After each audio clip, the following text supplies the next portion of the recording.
The call came during my lunch break, Ryan's voice cracking with an urgency I'd never heard before. "Get out of the house now, Tessa. Don't pack, don't ask questions. Just go to your parents' place and wait for me there." I gripped my phone tighter, my sandwich forgotten on my desk. "Ryan, what's going on? Please just trust me on this.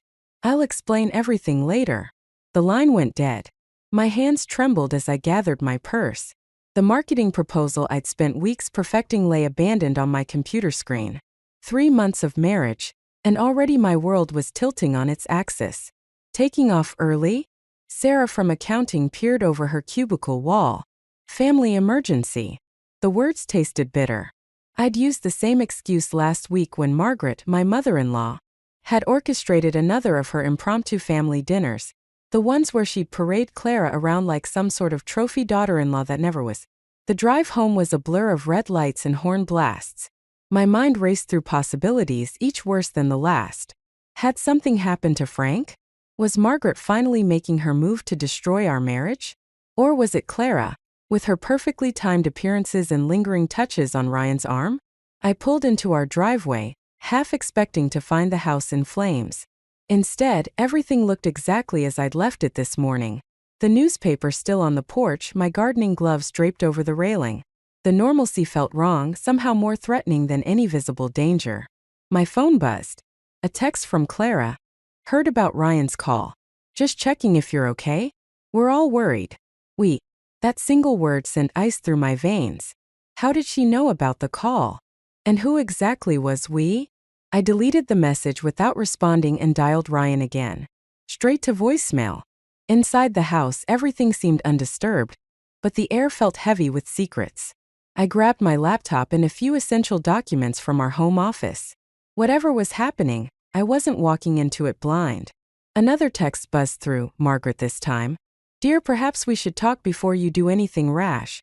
Family matters are best handled within the family." I laughed, a harsh sound in the empty house. Family. Right. Because she treated me like family from day one, hadn't she?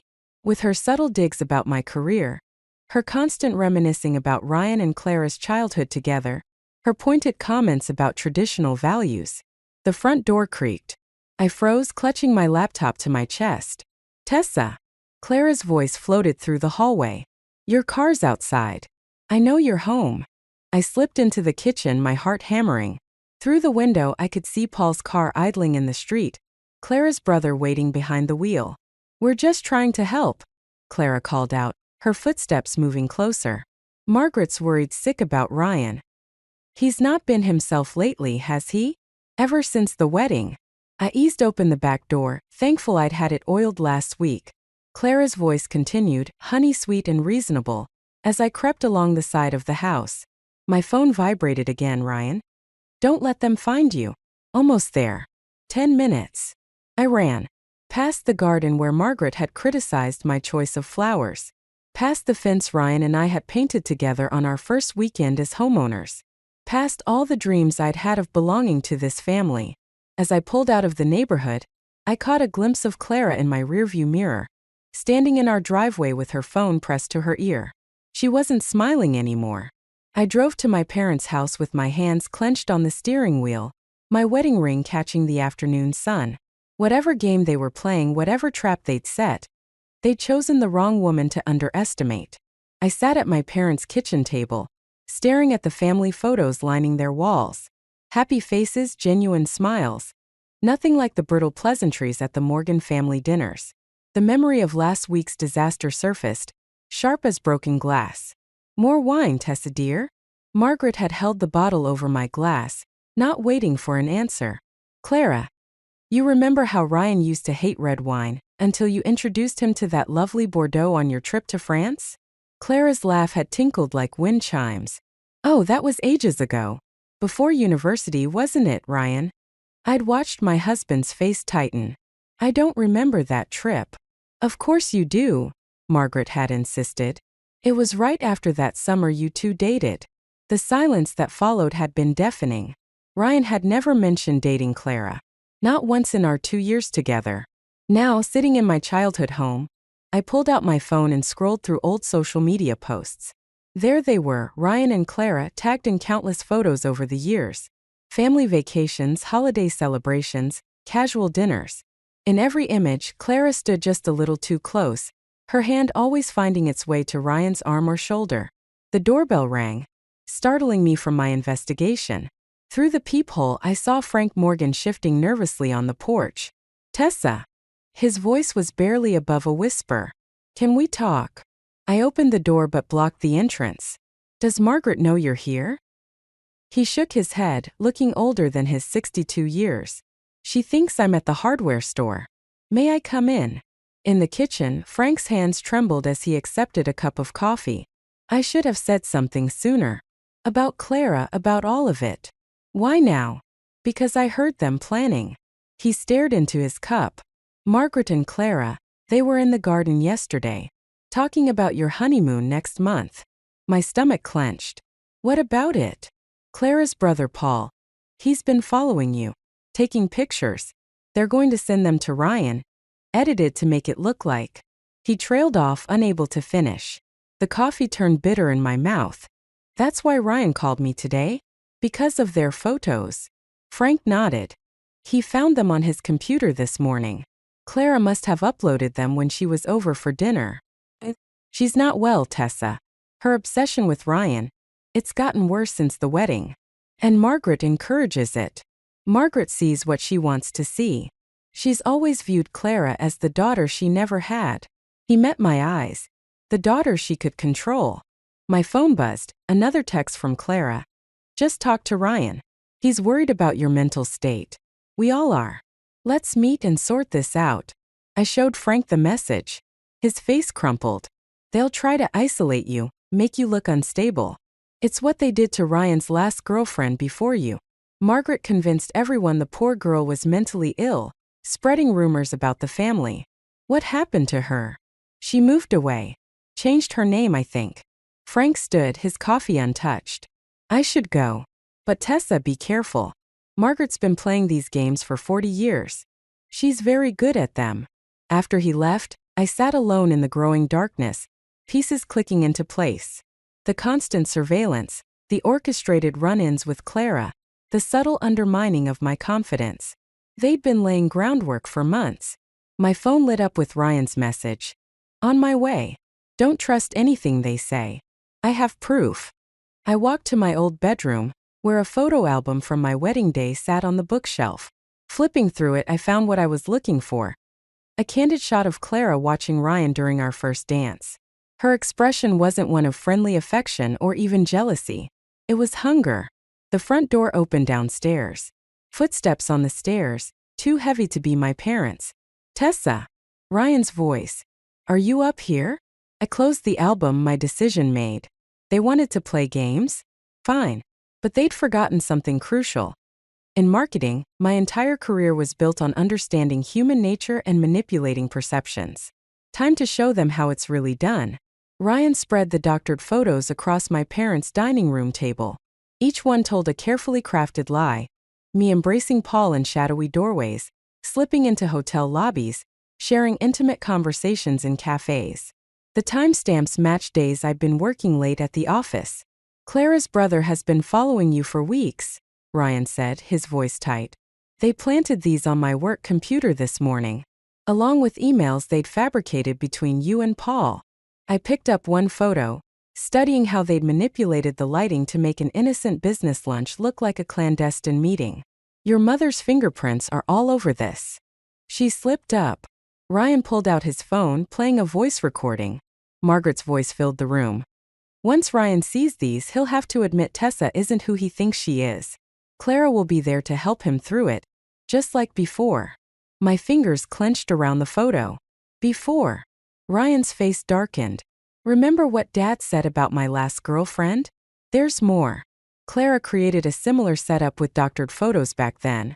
But this time..." He hesitated. "This time she made a mistake. Left metadata on the original photos showing when they were actually taken." A text lit up my phone, Clara again. "Ryan's not thinking clearly. Let me help fix this. I care about both of you." "She's getting desperate," I said, showing Ryan the message. "There's something else." He pulled out a USB drive. Dad found this in Mom's study. It's everything, years of manipulation.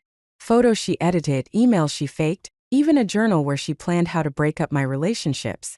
She's been grooming Clara as my backup plan since high school. The front door opened downstairs. My parents' voices drifted up, followed by another Frank's. "They're here," Frank called up. "Margaret and Clara." They followed me. Ryan moved to the window.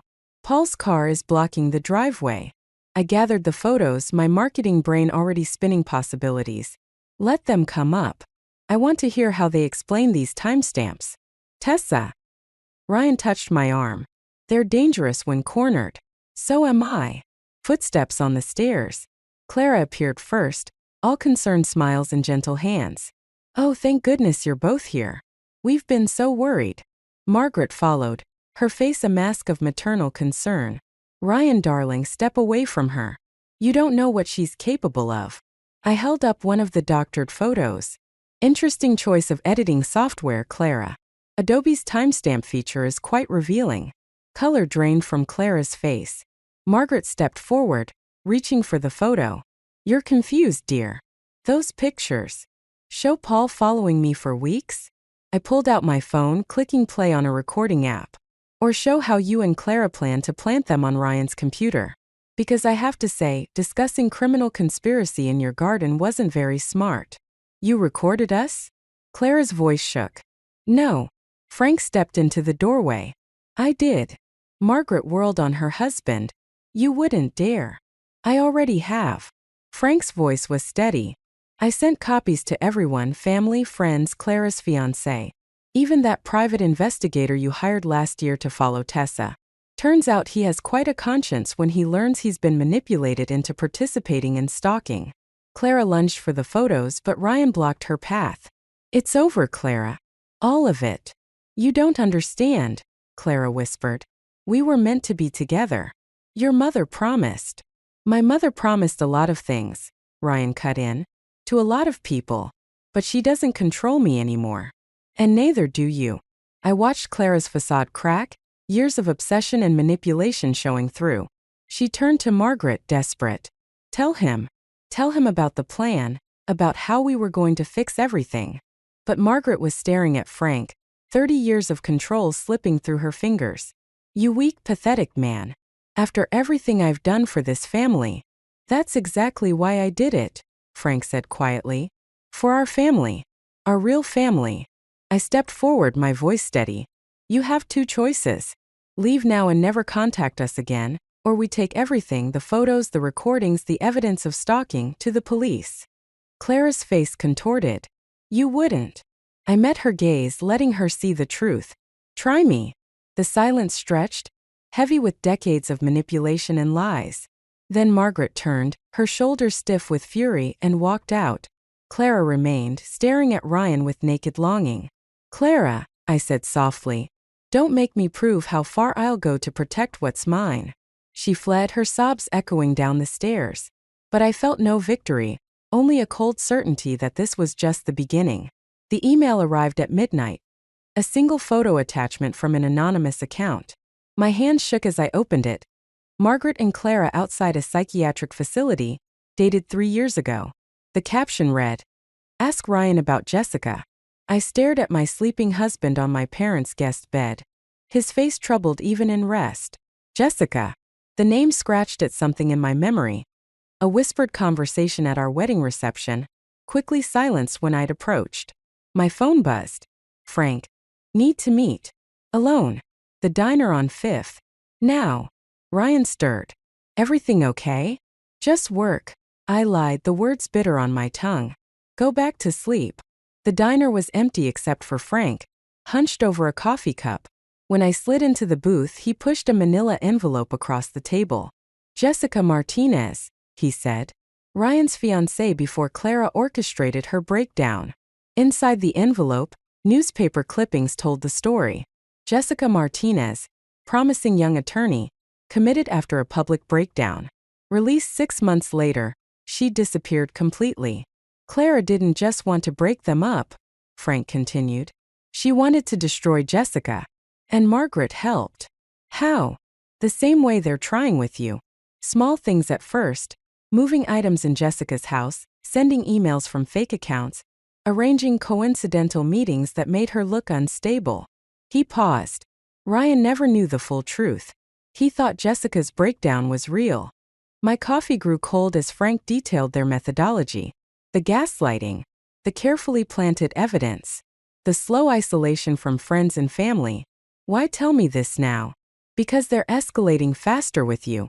They learned from their mistakes with Jessica. Frank's hands trembled. Margaret's already contacted your firm's HR department. Anonymous concerns about your mental health. The diner's fluorescent lights suddenly felt too bright. Ryan would never believe. Ryan believed it about Jessica. Frank's eyes were haunted. He trusted his mother's concern then. And Clara. She's perfected her role as the supportive friend. My phone lit up with a text from Clara. Ryan's worried about you sneaking out at night. Let me help before things get worse. They're watching the house, I realized. Frank nodded. Paul's car. 2 blocks down. I scrolled through my photos, finding the one from my wedding. Clara watching Ryan during our first dance. The hunger in her eyes matched the woman who'd stood outside that psychiatric facility. There's something else, Frank said. Jessica didn't just disappear. The diner's door chimed.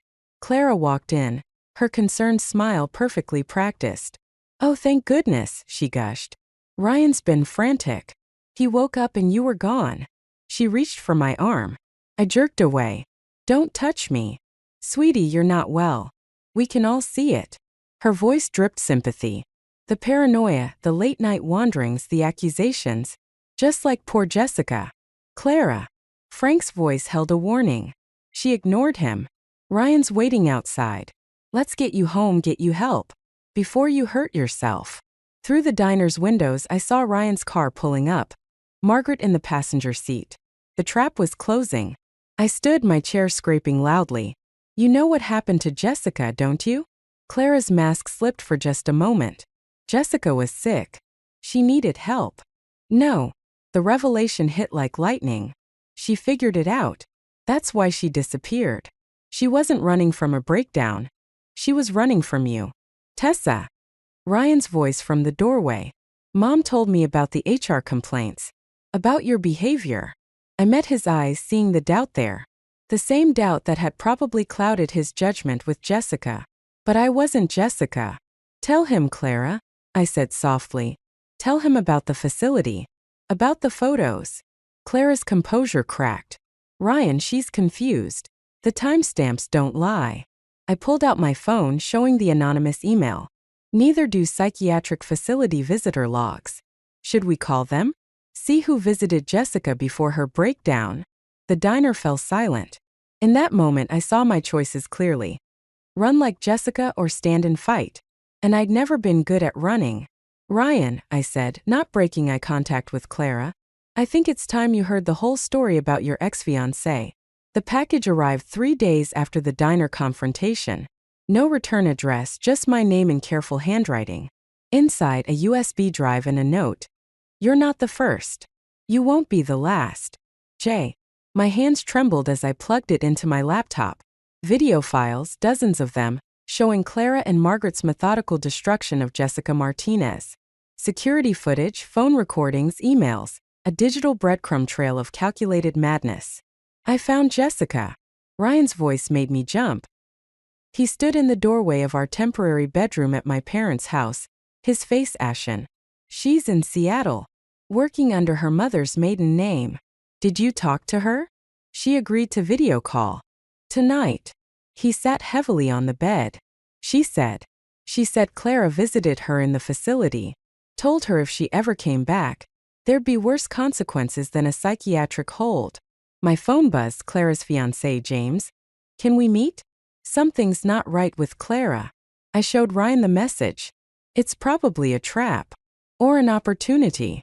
Ryan's jaw tightened. James needs to know what he's getting into. The cafe was crowded enough to feel safe. James sat alone, turning his coffee cup nervously. When he saw us, his face crumpled. Clara's pregnant, he blurted out. At least, that's what she told Margaret. But when I called her doctor, Let me guess, I said. No record of pregnancy. He nodded. And I found these. He slid his phone across the table. Photos of Clara outside our house watching through windows. Dozens of them spanning months. She doesn't know I saw them. My phone lit up, Frank. Margaret's gone. Cleared out her accounts this morning. They're making their move, Ryan muttered. James leaned forward. There's more. Clara's been meeting someone at the psychiatric facility where Jessica stayed. A doctor. They're building a case. The cafe door chimed. Clara walked in, her face a perfect mask of concern. Behind her, Paul blocked the exit. James, darling. Her voice dripped honey. I've been so worried. When Mother Morgan said you were meeting them. She placed a protective hand over her non-existent pregnancy. Stop lying, Clara. James stood. I know about the photos. About Jessica. Clara's mask slipped, just for a moment. They've poisoned you against me. Just like they're trying to poison everyone. She turned to the other customers. My fiancé's sister is mentally ill. We're just trying to get her help. People started staring. Phones came out. Recording this? I stood slowly. Good. Because Clara Bennett and Margaret Morgan are about to be famous for all the wrong reasons. You don't want to do this, Paul warned, moving closer. Actually, I do. I opened my laptop, turning it to face the growing crowd. Jessica Martinez sent me something interesting. Want to see how they drove her to a breakdown? Or should we start with the fake pregnancy records Clara's been creating? Clara lunged for the laptop. You stupid bitch. There it is. Ryan's voice cut through the chaos. He held up his phone, recording. The real Clara Bennett. She froze, realizing her mistake. The cafe had gone silent. Dozens of phones capturing her transformation from concerned friend to snarling aggressor. Where's my mother? Ryan asked quietly. Clara's laugh was brittle. Somewhere you'll never find her. She's making sure everything's ready. For when Tessa has her inevitable breakdown. You mean like this? I pressed play on Jessica's video. Clara's voice filled the cafe. Just sign the commitment papers, Jessica. Admit you're unstable, and this all goes away. James backed away from Clara, horror dawning on his face. What have you done? What I had to do. Clara's composure cracked completely. He was supposed to be mine. Margaret promised. After Jessica, after every other girl she helped me eliminate. She turned to Ryan, desperate. We were meant to be together. Your mother understood that. No, Ryan said softly. My mother used you. Just like she used everyone else. My phone buzzed one final time, an email from Jessica. Sending this to every news outlet now. Good luck. Clara saw the headline appear on my screen. Systematic gaslighting ring exposed. Prominent family's mental health manipulation scheme. In that moment, watching Clara's world implode, I felt no satisfaction. Only a bone-deep weariness and a single burning question. Where was Margaret, and what final trap had she set? The answer came sooner than expected, as police sirens wailed in the distance, growing closer. The police didn't come for Clara. They came for me. Tessa Morgan, the officer read from his tablet. You're wanted for questioning regarding allegations of stalking, harassment, and cyber threats against Clara Bennett and Margaret Morgan. The cafe had gone silent. Phones still recorded, but now they were pointed at me. Clara's mask of victimhood slipped perfectly back into place, tears streaming down her face. See, she whispered. This is exactly what we were afraid of. Ryan stepped forward. This is ridiculous. We have proof. Of elaborate forgeries, Paul interrupted, holding up a folder. Created by your wife to harass my sister. The metadata proves it. My laptop. The USB drive. Everything Jessica sent. They'd somehow corrupted it all, twisted it back against me. I watched the officer scroll through what looked like my emails, my photos, all doctored to show an obsession with destroying Clara's life. Check the timestamps. I started, but Clara cut in. Just like with Jessica, she sobbed. She's trying to recreate what happened, but making me the villain this time. The doctors warned us this might happen. My phone buzzed one last time before the officer confiscated it. Frank? Margaret's at your office. She's speaking to HR now. The pieces clicked together. While we'd been focused on Clara's breakdown, Margaret had been methodically destroying my credibility, my career, my life. Ryan. I turned to my husband, seeing doubt flicker across his face. Don't let them do this. He reached for me, but the officer stepped between us. Sir, given the nature of the allegations, you should maintain distance until. He's my husband. And my son. Margaret's voice cut through the chaos. She stood in the cafe doorway, elegant and composed. Who were trying to protect from your escalating behavior. The room spun. Everything we'd gathered, every piece of evidence, they'd planned for it all, turned it against us, made me look exactly like Jessica. Obsessed, unstable, dangerous. The psychiatric hold is temporary, the officer said quietly. Just until. No. Ryan's voice cracked. Mom, stop this. Margaret touched his arm. Sweetheart, we tried to handle this privately. But after what happened at the office today. What happened at the office? My voice sounded distant, strange. Security footage of you threatening Clara this morning, Paul supplied smoothly. Very convincing performance. But I hadn't been near the office. I'd been. The realization hit like ice water. They'd planned this months ago. Built their case while we thought we were building ours. Show them, I whispered to Ryan. Jessica's video call tonight. Already handled, Margaret said softly. The real Jessica Martinez called earlier, very disturbed by your attempts to impersonate her. She's willing to testify about your obsession with her story. Clara stepped closer, her voice gentle. Let them help you, Tessa. Like they helped me understand my feelings about Ryan weren't healthy. The ultimate twist, making Clara the reformed obsessive and me the new threat. I looked at James, still clutching his phone. The photos weren't taken by Clara, Paul finished. The metadata shows they came from your phone. Stalking her, building your case. Very thorough. The officer took my arm. Through the cafe window, I saw the news vans arriving. Margaret had orchestrated every detail, down to the public breakdown they'd predicted I'd have. Ryan, I tried one last time, but Clara was already beside him, playing the supportive friend. We'll take care of him, Margaret promised, while you get the help you need. As they led me out, I caught a glimpse of my reflection in the cafe window. Wild-eyed, disheveled, exactly how they wanted me to look. How they planned for me to look. The news cameras rolled as I was guided into the police car. Through the window, I watched Clara comfort Ryan. Margaret standing protectively nearby. The perfect family tableau, with me cast as the unstable outsider who tried to destroy their happiness. Don't worry, the officer said kindly. The facility has an excellent reputation.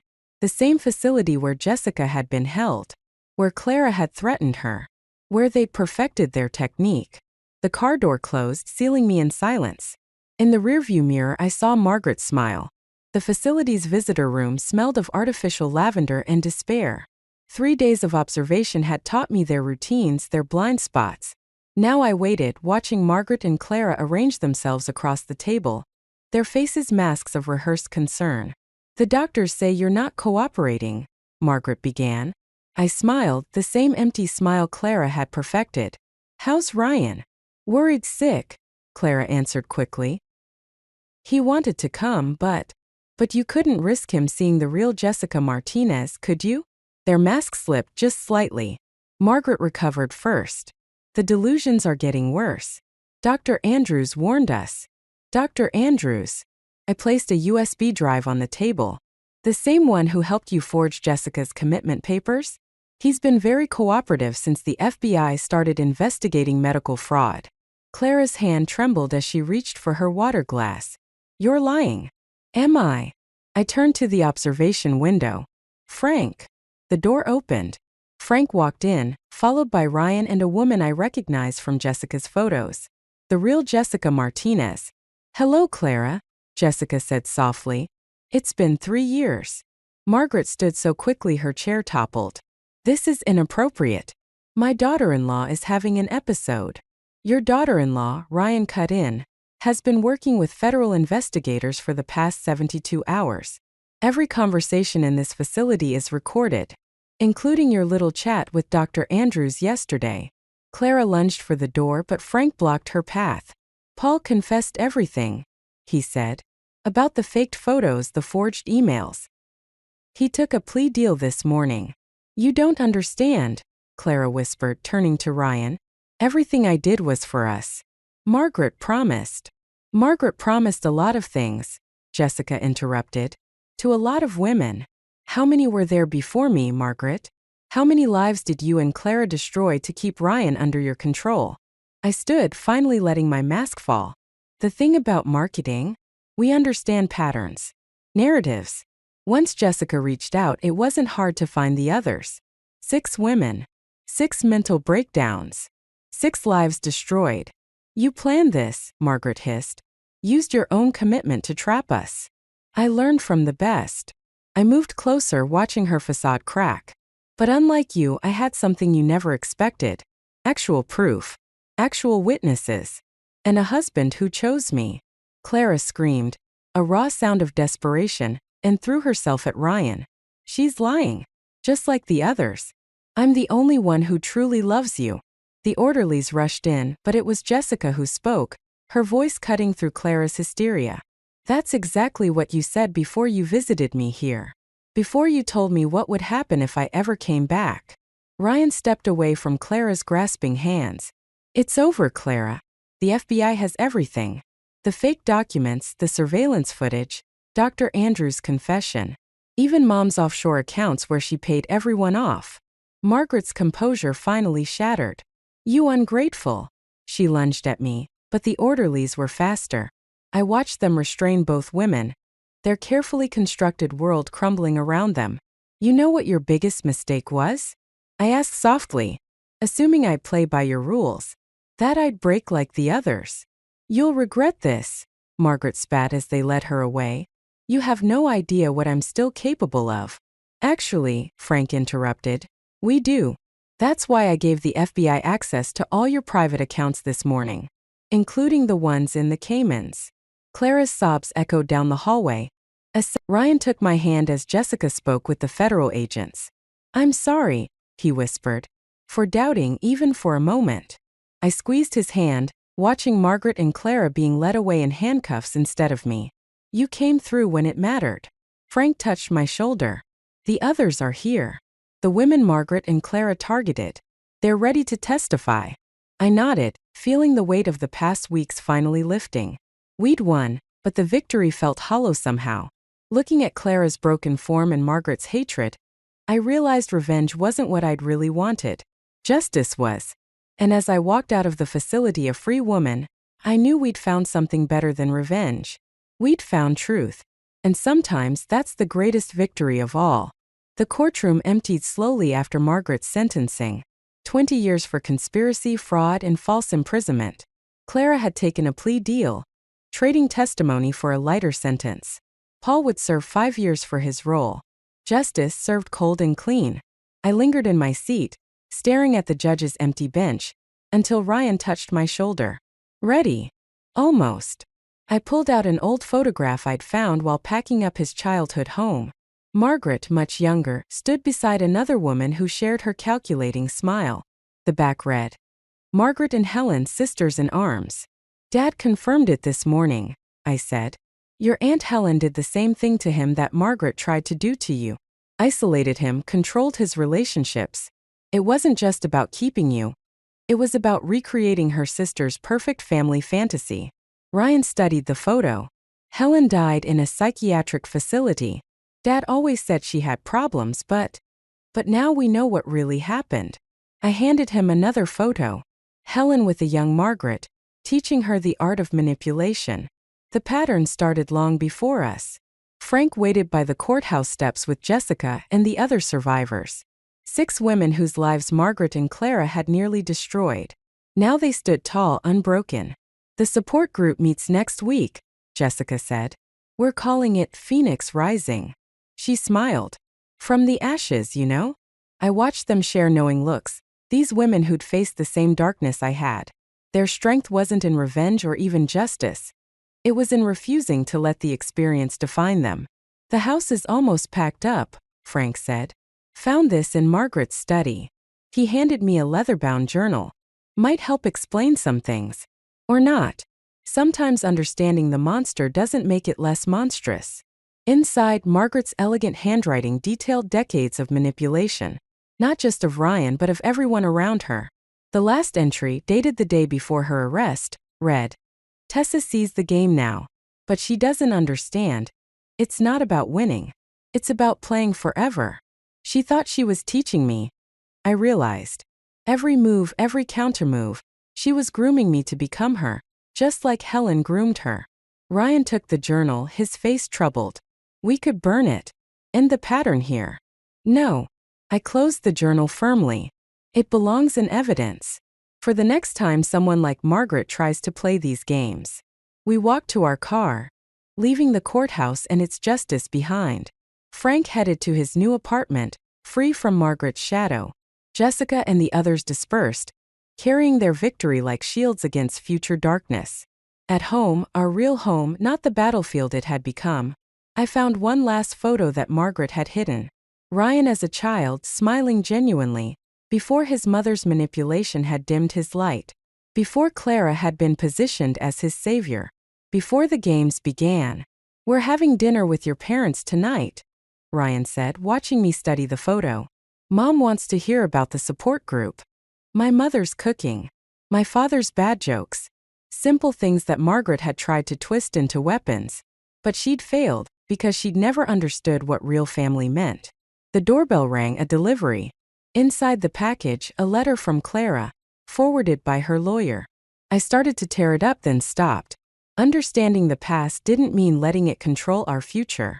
I placed the unopened letter in a box with Margaret's journal and the old photos. Evidence of a pattern we'd broken. A legacy we'd refused to inherit. "Ready for dinner?" Ryan asked. I looked around our home at the life we were reclaiming. The shadows were still there, but they no longer held power. Margaret had wanted to teach me her game, but she'd taught me something else instead. How to end it. "Ready," I said, leaving the box of shadows behind. Sometimes victory isn't in winning the game. It's in refusing to play. And sometimes the best revenge is simply living well, on your own terms in the light. I never thought I'd feel jealous watching someone else's mom make dinner, but there I was, frozen in Tessa's kitchen doorway, watching Mrs. Monroe teach her daughter how to properly dice an onion. The way she guided Tessa's hands, laughing at her daughter's exaggerated tears from the fumes, it hit me like a punch to the gut. My name's Lila, and I've spent 18 years pretending I was fine with how things were in my family. But something about that simple moment between Tessa and her mom cracked something open inside me that I couldn't close again. "You're holding the knife too flat, honey," Mrs. Monroe said, adjusting Tessa's grip. "There you go. Now you won't slice your fingers off." She kissed the top of Tessa's head, and I had to look away. "Earth to Lila," Tessa called out. "You gonna help us with this curry or just stand there looking tragic?" I forced a smile and stepped into their warm, chaotic kitchen. Counter was covered in half-chopped vegetables, and something aromatic simmered on the stove. It was so different from my house, where takeout containers and pristine and used appliances ruled the kitchen. "Sorry, just zoned out for a second," I said, grabbing a knife. "What do you need me to do?" Mrs. Monroe handed me a pile of bell peppers. "These need to be julienne, that means thin strips, sweetie. And tell me how that college application process is going. Your mother mentioned you were looking at state?" I focused on the pepper, carefully removing the seeds. "Actually, I'm thinking about taking a gap year. Maybe work for a while, figure things out." I waited for the lecture about wasting potential, the one my parents had already given me twice this week. Instead, Mrs. Monroe just nodded. "That's perfectly reasonable. Sometimes we need time to find our path." She squeezed my shoulder as she passed, and I nearly cut myself from the unexpected gesture. My phone buzzed, probably my mother reminding me about dinner. I'd been avoiding going home lately, making excuses to stay at Tessa's or the library. Anything to dodge another silent meal where the only sounds were forks scraping plates and my father's occasional comments about his dental practice. "Stay for dinner?" Tessa asked, reading my mind as usual. "Mom always makes too much anyway."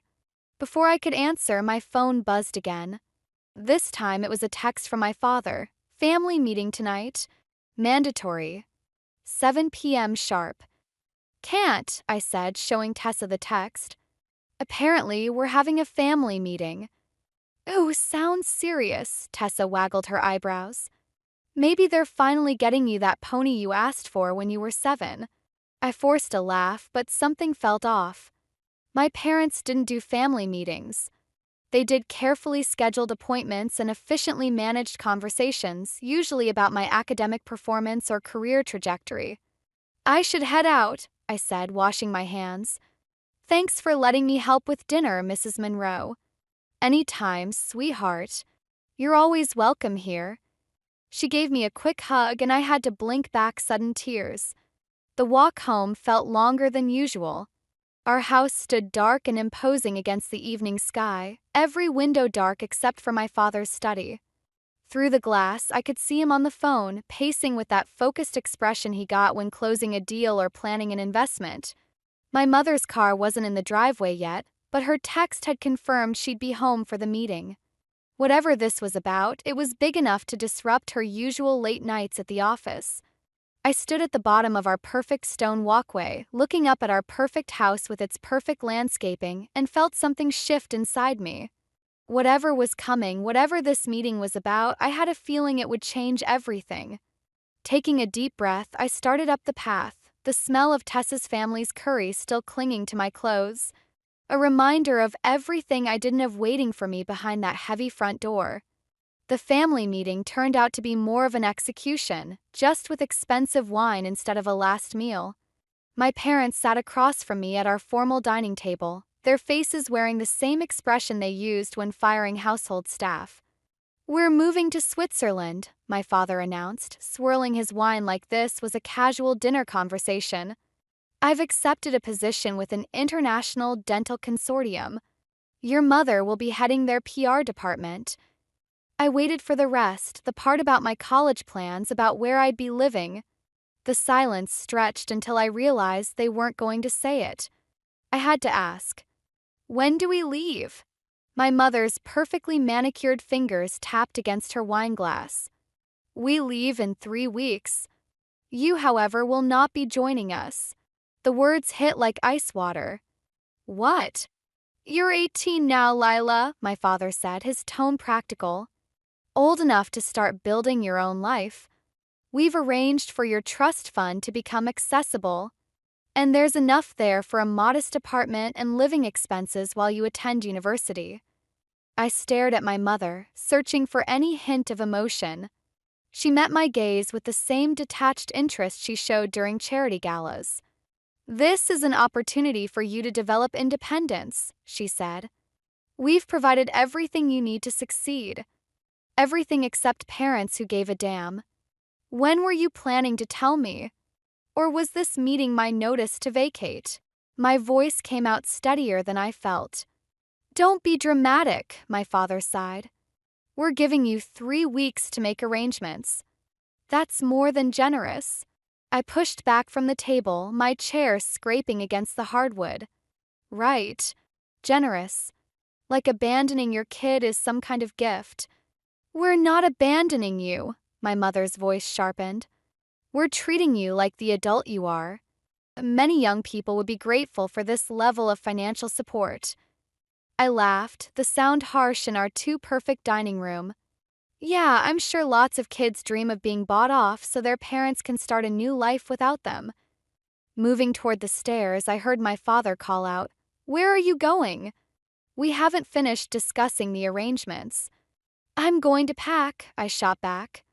Wouldn't want to waste any of your generous 3-week notice.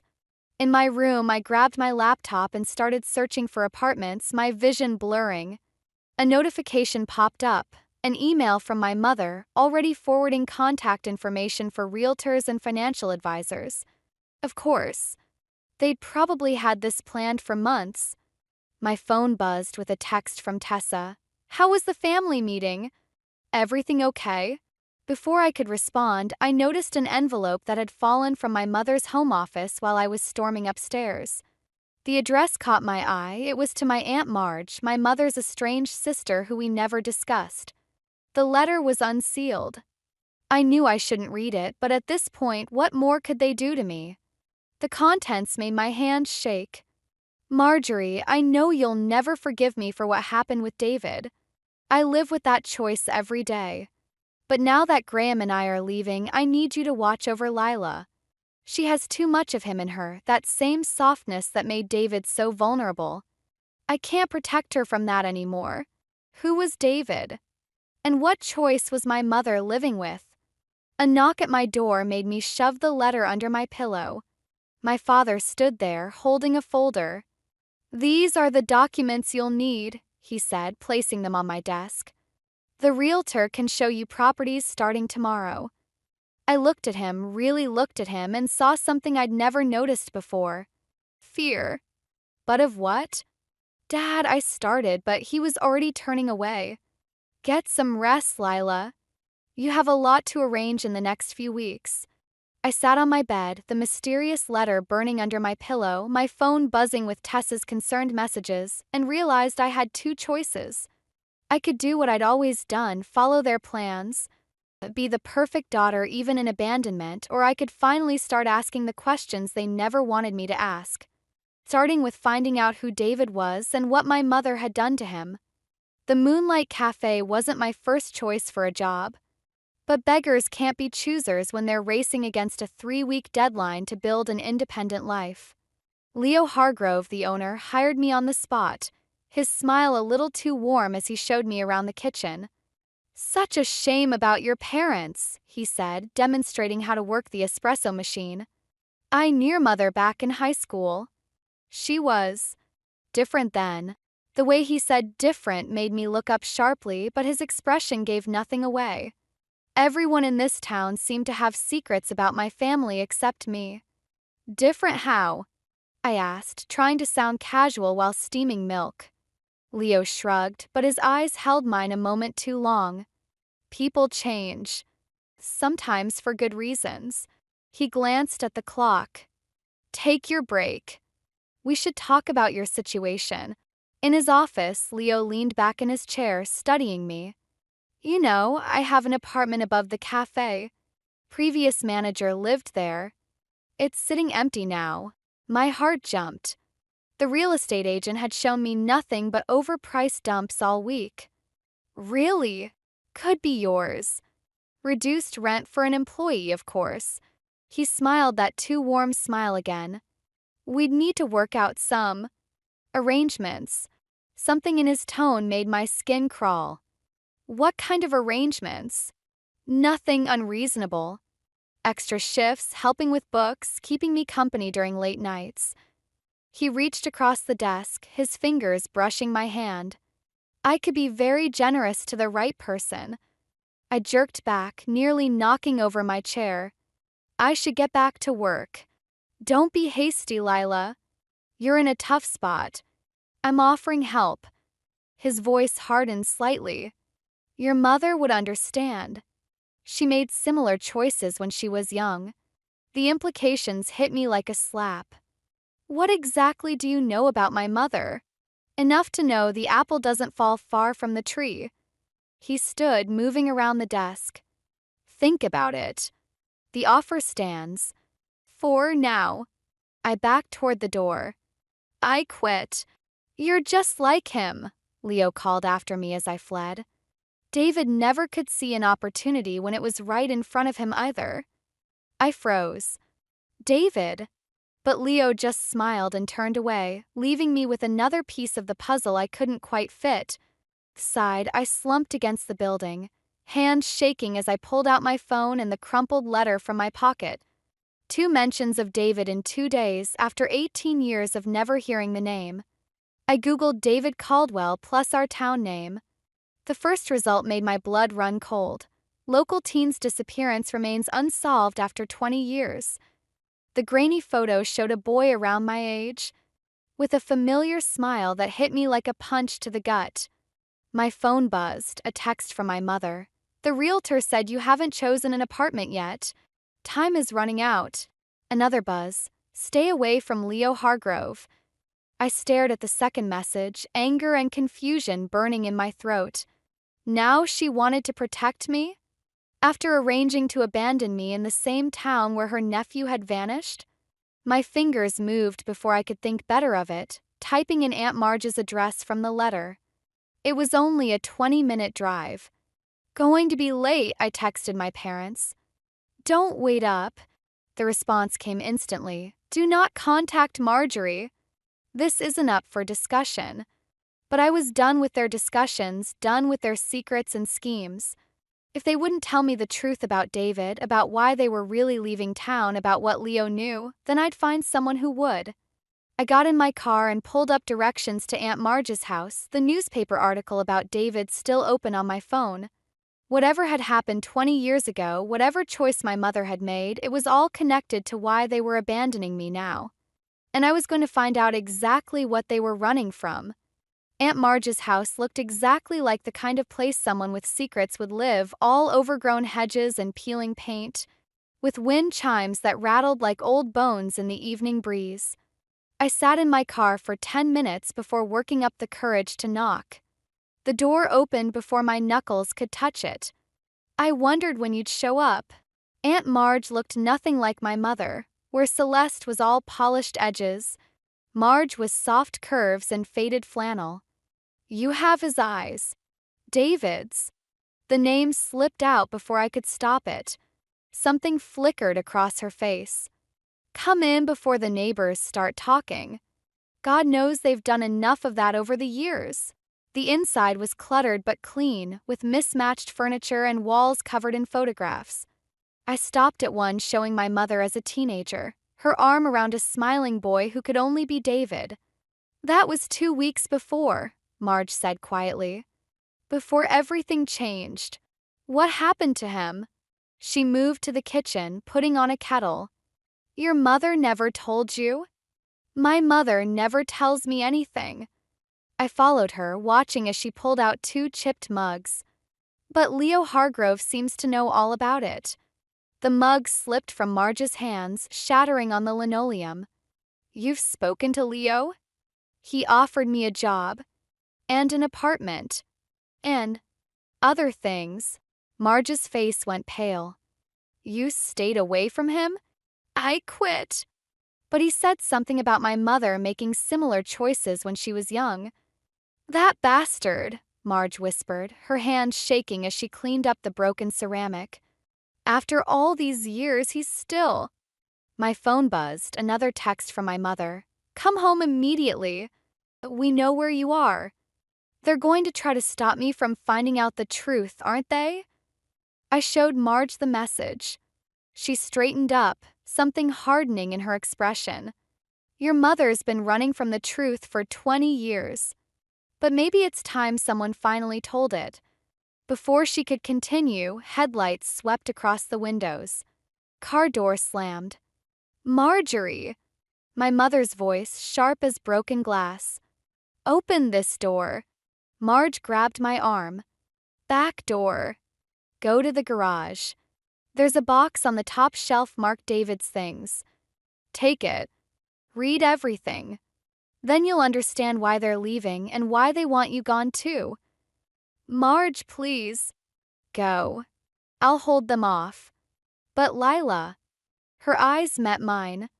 Whatever you read, remember, your mother wasn't the only one who made choices that night. We all did. Even David. I slipped out just as the front door burst open.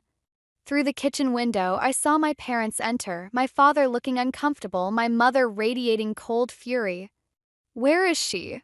Celeste demanded. Hello, sister. 20 years since you've crossed my threshold, and that's how you greet me. I crept into the garage, finding the box exactly where Marge said it would be. Inside was a stack of newspapers, letters, and a leather-bound journal. The first headline made my blood freeze. Local teen missing after confrontation at Moonlight Cafe. Beneath it was a photo of Leo Hargrove, 20 years younger, being questioned by police. And there, in the background, barely visible, my mother, being led away in tears.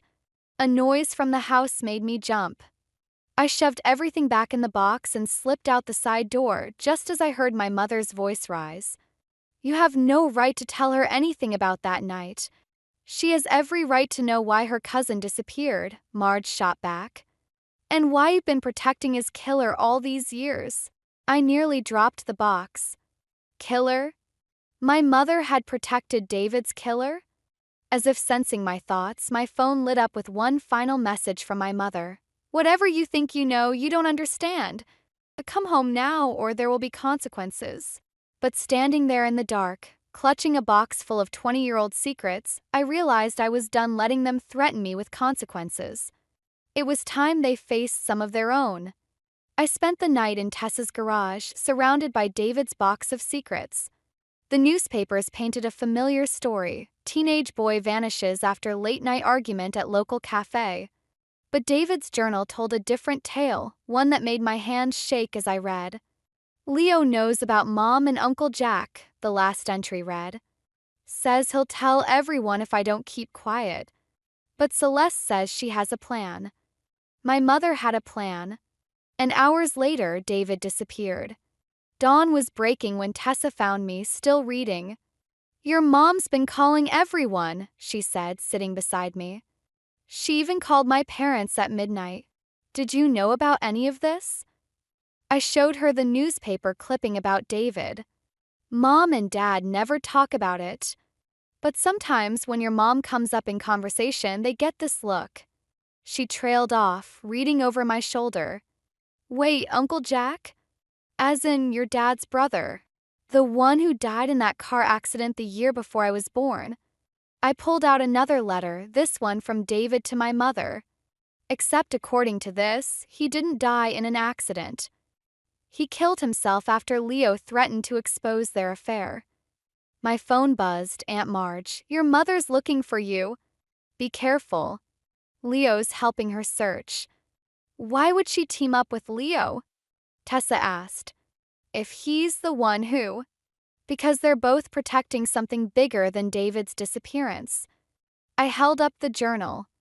The last few entries, David was investigating money moving through the cafe. Large deposits, always after Uncle Jack's dental practice made withdrawals. Money laundering? Through Dad's practice too, after Uncle Jack died. David figured it out, threatened to expose everything. I closed the journal, feeling sick. No wonder they're running to Switzerland. And leaving me behind as a distraction. Tessa grabbed my arm. Lila, look. Through the garage window, we could see Leo's car crawling past, scanning the street. My phone lit up again, my mother. Whatever David told you in those journals, he was confused. Come home. We can explain everything. How does she know about the journals? Tessa whispered. Because Aunt Marge must have told her what she gave me. I started shoving everything back in the box. Which means... A knock at the garage door made us both jump. Lila. Aunt Marge's voice. I know you're in there. Please, we need to talk. I opened the door cautiously. Marge looked exhausted, her eyes red. I had to tell them what I gave you. They have leverage. You mean they threatened you? I said flatly. Like they threatened David? It's complicated. What happened that night? Was my mother involved in David's disappearance? Marge flinched. She was trying to protect him. We all were. But Leo, he had other plans. And now you're all protecting Leo? After what he did. We're protecting you. Marge's voice cracked. Why do you think your mother's leaving you behind? As long as you're here, safe and ignorant, Leo won't. Car door slammed outside. My mother's voice carried through the garage. Marjorie? Is she in there? Marge grabbed my shoulders. Whatever you do, don't confront Leo. He's been watching you since you turned 18. Just like he watched David. Why? What does he want? The same thing he wanted then, someone young and desperate enough to be controlled. To keep the operation running while your parents established the European connection. Another car pulled up Leo's distinctive engine. Marge pressed something into my hand, a key. Storage Unit 23, Cross Creek Facility. Everything David collected is there. The proof he never got to show the police. She pushed me toward the back door. Run. And Lila? I'm sorry. For all of it. As I slipped out into the morning light, I heard Leo's voice. Found her car around the corner. She can't have gone far. They were wrong about one thing. I wasn't running from the truth anymore. I was running toward it, straight to the evidence that would bring down everyone who'd had a hand in destroying David's life. And maybe, finally, give him the justice he deserved. The storage unit door groaned open, revealing stacks of boxes and a musty darkness that made my skin crawl. I'd barely switched on my phone's flashlight when I heard footsteps behind me. I knew you'd come here. My mother's voice, tired and hollow. Just like David did. I spun around. She stood in the doorway, looking smaller somehow, her perfect posture crumbling at the edges. How did you? Marge texted me. She's trying to protect you, even if you can't see it. She stepped inside, closing the door behind her. We all were. By covering up his murder? Murder. She laughed, a broken sound. Is that what you think happened? The journal entries, the money laundering, Leo's threats. Leo didn't kill David. She moved to a stack of boxes, running her fingers along one marked evidence. David killed himself. Right here in this storage unit. After I convinced him to help us trap Leo. The flashlight beam trembled. What? We thought we were so clever. David would pretend to join Leo's operation, gather evidence, wear a wire. Her voice cracked. But Leo knew. He always knew. He showed David photos of me, of Jack, of all the evidence he had against our family. Said if David went to the police, we'd all go down. So David just gave up. He left a note, saying he couldn't live with either choice, destroying his family or letting Leo win. She pulled something from her pocket, a folded piece of paper, worn at the creases. I found him here. Too late. I grabbed the note, my hands shaking as I read David's last words. I'm sorry, Aunt Celeste. I tried to be strong enough. Take care of Mom. That's why you're so cold, I whispered. Why you never. I got your cousin killed by trying to fix things. By thinking I could outsmart someone like Leo. She met my eyes. When I saw you getting closer to him at the cafe, watching him draw you in like he did David. A metallic click cut her off. The storage unit door. Quite the family reunion. Leo's voice made my blood freeze. Though you forgot to invite me. He stood in the doorway, backlit by the hallway fluorescence. Something glinted in his hand. You're not taking her too. My mother stepped between us. Actually, Celeste, I think it's time Lila learned the whole truth. About David, about Jack. He smiled. About what really happened to all that money. Mom. My voice sounded small, even to me. What's he talking about? Tell her, Celeste. Tell her who really suggested using David as bait. Who knew he was unstable, knew he might crack under pressure. That's not, my mother started. Tell her who kept the operation running after David died. Who used her own guilt to build our little empire. He stepped closer. Tell her why you're really running to Switzerland. My mother's shoulders sagged. I had to protect what was left of my family. By working with him. The betrayal burned in my throat. After what he did to David, I did what I had to do. And now, she turned to Leo. Now we're done. The evidence, the accounts, everything David collected, it's all here. Take it. Leave Lila out of this. Leo's laugh echoed off the metal walls. Oh, Felicite. You still think you're in control? He raised the gun. But we both know how this ends. Just like it did with David. The storage unit plunged into darkness as my flashlight died. A shot rang out. Someone screamed, maybe me. When the emergency lights flickered on, my mother lay crumpled against the boxes, red spreading across her designer blouse. Leo was gone, along with the box marked evidence. Mom, I pressed my hands against the wound, feeling her blood seep through my fingers. Stay with me. Please. Her eyes focused on something behind me. Run, she whispered. Footsteps approached. Like mother, like daughter, Leo's voice came from the doorway. Always trying to fix things that should stay broken. I turned, seeing the gun aimed at my head, and realized with startling clarity that I finally understood how David felt in his final moments. Sometimes there are no good choices left. The fluorescent lights flickered as Leo's finger tightened on the trigger. My mother's blood was still warm on my hands, and somewhere in the distance, sirens wailed. You won't shoot me, I said, surprising myself with how steady my voice sounded. You need me. Leo's smile didn't reach his eyes. And why's that?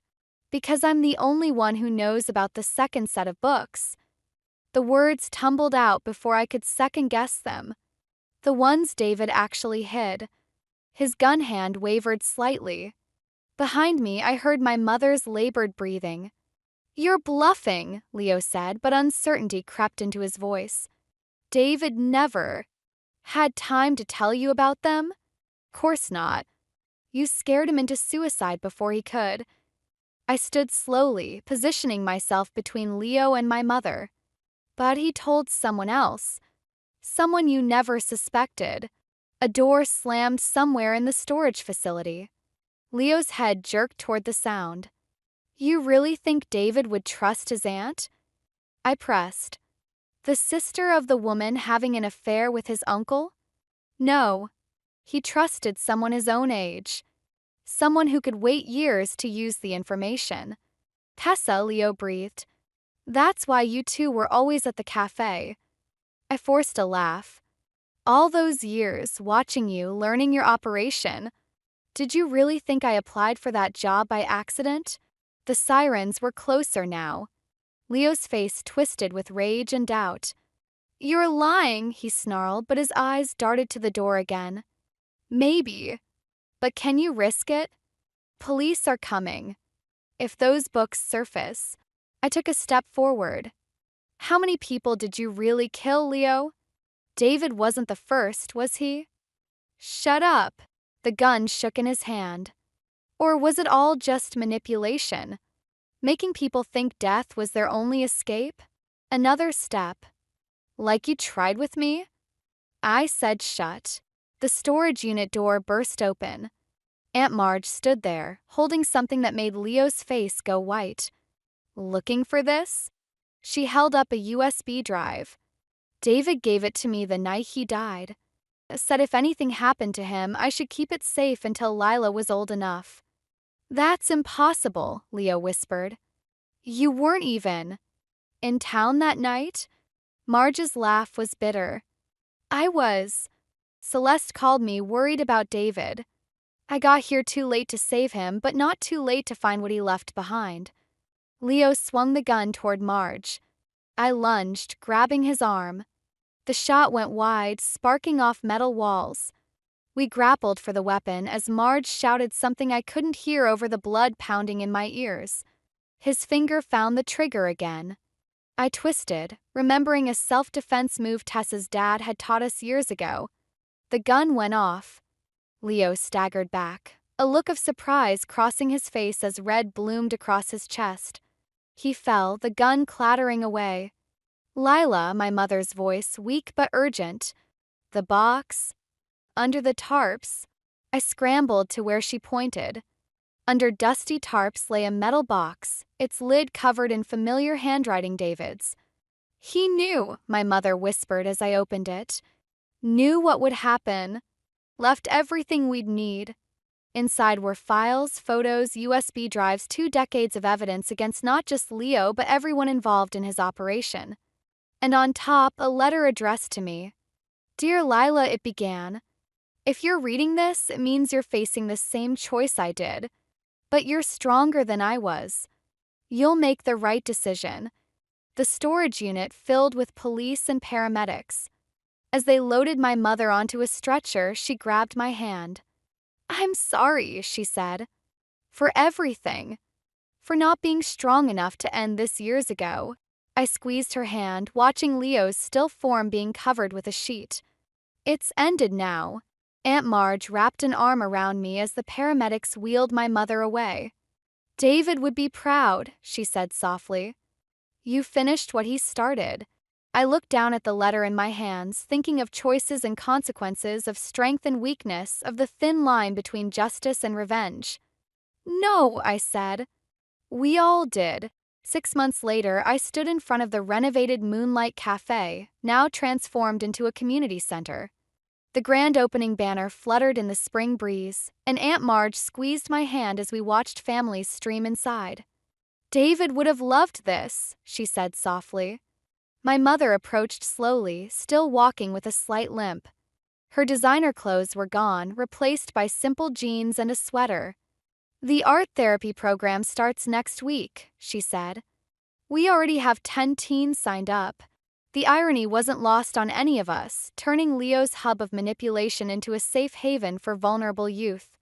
Sometimes the best revenge is healing what your enemy tried to destroy. Dad called again, I told them, watching their reactions carefully. Wants to me explain his side of things. What are you going to do? My mother asked, her voice careful, neutral. I pulled an envelope from my bag, the last piece of David's legacy found buried in one of his boxes. I think I'll send him this instead. Inside was a photo of my father with Leo, dated years before I was born, both men smiling over signed documents. On the back, David had written, "The beginning of everything. Remember who chose this path." Are you sure? Marge asked. Some doors are hard to close once they're opened. Some doors shouldn't stay closed, I replied, thinking of all the secrets that had poisoned our family. Besides, he deserves to know why I'm choosing to stay here. My mother flinched slightly at that, but didn't argue.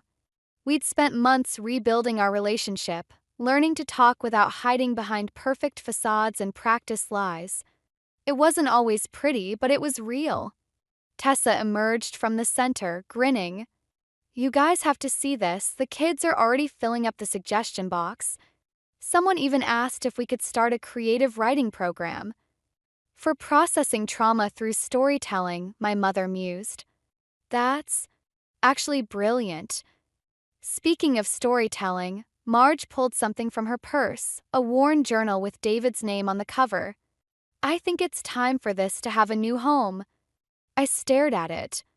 But that's the journal that started everything? Yes. She pressed it into my hands. But look at the blank pages in the back. They're waiting for a new story. Your story. As if on cue, a group of teenagers walked past, laughing and pushing each other playfully. They reminded me of David's photo, of how young and full of hope he'd been before everything went wrong.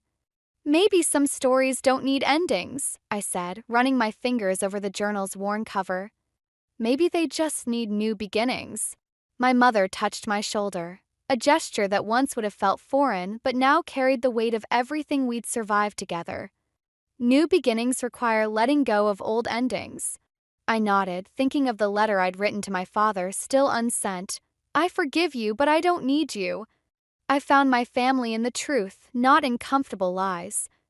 Inside the center, someone started playing piano halting, beautiful notes floating through the open doors. Life finding its way through the cracks of what was broken. Ready, Tessa called from the entrance. The writing workshop's about to start. I looked at these women, my aunt who kept faith, my friend who kept secrets, my mother who kept trying, and felt something settle in my chest. Not peace exactly, but purpose. Actually, I said, I think I'm ready to tell my own story. As we walked inside together, I caught a glimpse of our reflection in the window, 4 women, all carrying different pieces of the same broken history but moving forward anyway. Behind us, David's journal waited in my bag, its blank pages promising something I'd never understood until now. Sometimes the best revenge isn't about making others pay for the past. Sometimes it's about refusing to let that past define your future. And sometimes, if you're lucky, you find the family you need in the aftermath of losing the one you thought you wanted.